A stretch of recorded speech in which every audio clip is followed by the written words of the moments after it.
Class 12th, Subject Physics, 4th chapter Thermodynamics. From this chapter, let us see the limitations of first law of thermodynamics.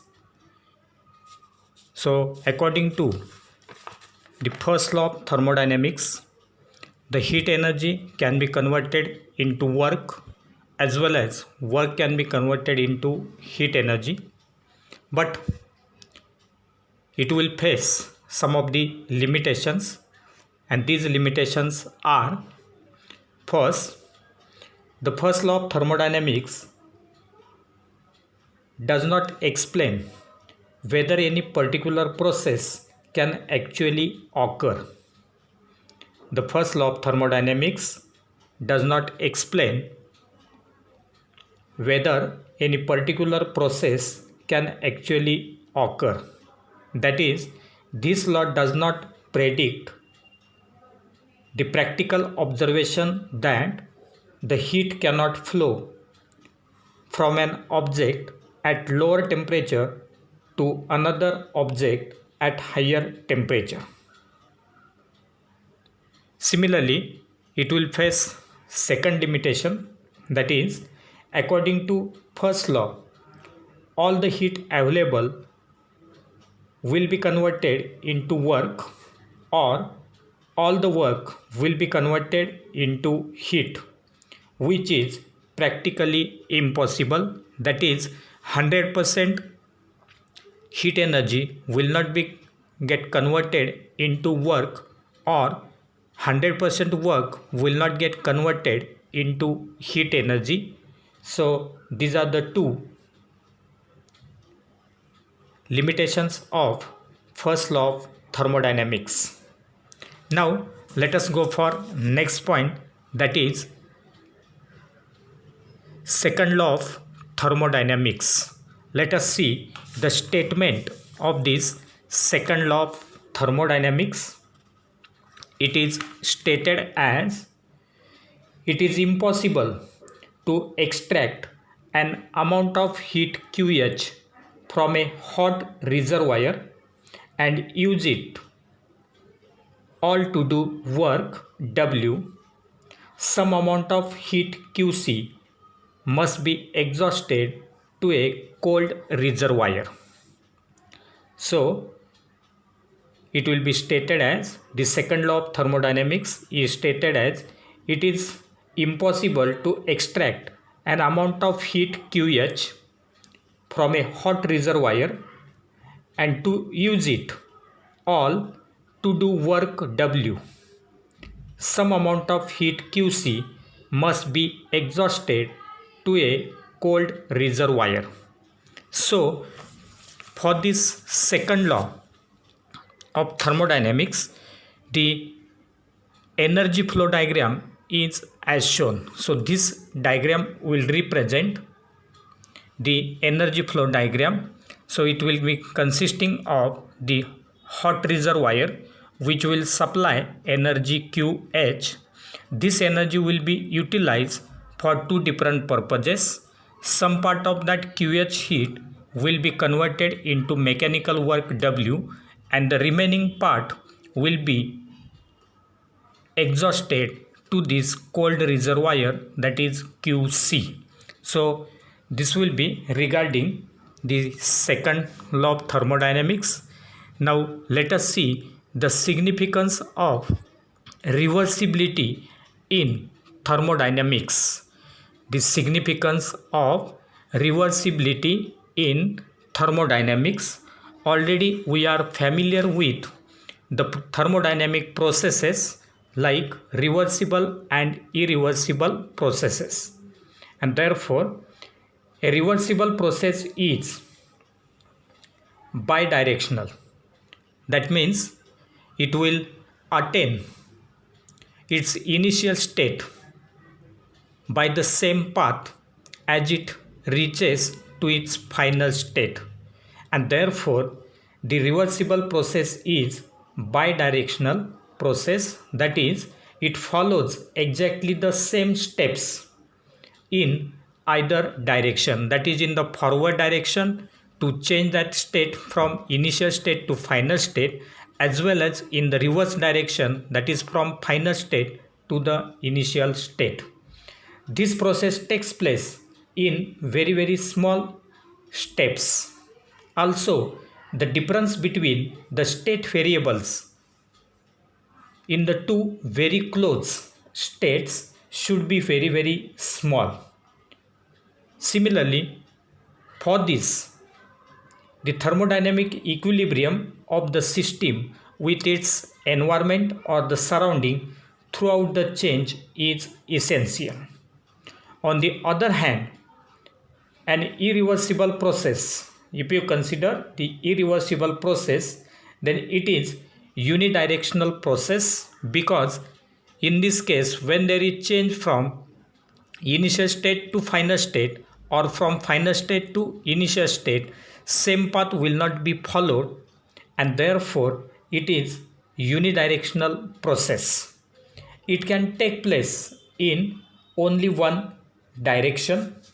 Same direction will not be then retraced. Similarly, any irreversible process is not in thermal equilibrium with its environment or the surrounding. Now let us go for next point, and that will be the maximum efficiency of a heat engine or Carnot cycle. If you consider Carnot cycle or the heat engine, then what will be the maximum efficiency? What will be the condition for maximum efficiency of heat engine or Carnot cycle? That we will have to study. So, a heat engine would convert maximum heat into work if all the irreversible processes could be avoided. A heat engine would convert maximum heat into work if all irreversible processes could be avoided. In this case, the efficiency of the heat engine will be maximum. So, in hypothetical ideal engine proposed by Carnot, called as Carnot engine, there are basically two steps, and these two steps are: the first one, for exchange of heat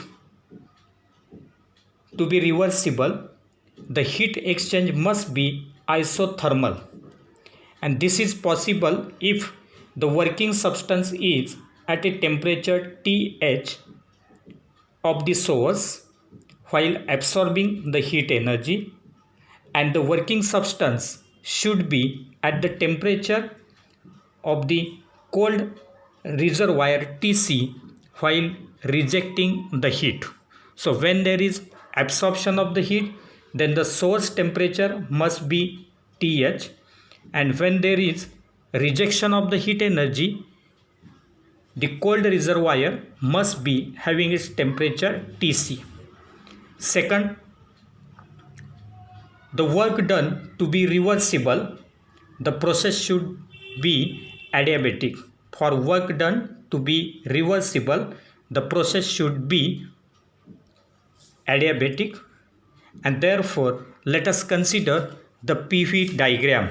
So this diagram is here, which represents the PV diagram for the heat engine or the Carnot cycle, in which pressure against volume graph is plotted. When there is change from A to B, then there will be absorption of the heat.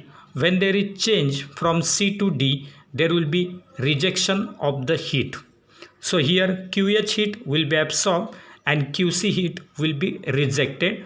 Now in this case, when there is change from A to B or C to D, at that time there will be isothermal process, and therefore for this AB part there will be isothermal expansion because there is increase in volume. At the same time, for this CD part there will be again isothermal compression because there is decrease in the volume.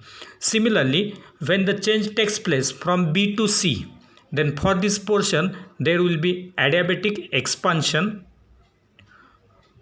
Again there will be change in volume and therefore it is adiabatic expansion. But in this case when there is change from D to A, there will be decrease in the volume and hence it is adiabatic compression. So from this figure, that is from the PV diagram for this Carnot cycle or heat engine, it is clear that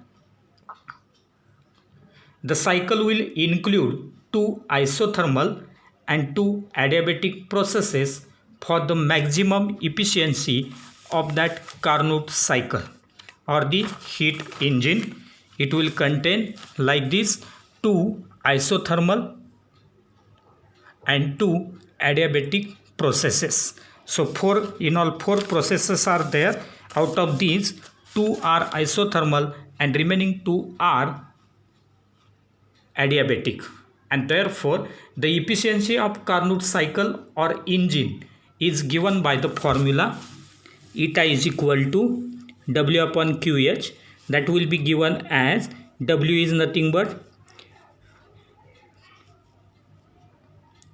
here QH minus QC, and therefore if we put here and separate the denominator, then QH upon QH we will get 1. So it is 1 minus magnitude of QC upon QH, and then it will be written as 1 minus TC upon TH, where TH will be the temperature of the source and TC will be the temperature of the reservoir, that is cold reservoir, or also it is called as sink. And therefore for maximum efficiency of heat engine or Carnot cycle, the source temperature TH, the source temperature TH should be as high as possible, and the temperature of the sink, that is TC, should be as low as possible. So if TC is very less as compared with TH, then this ratio will be very small, and then when it is subtracted from this 1, that subtraction will be large, and therefore for maximum efficiency of Carnot cycle or heat engine, this TC should be very small and TH should be very large. So this will be the maximum efficiency of Carnot cycle or heat engine.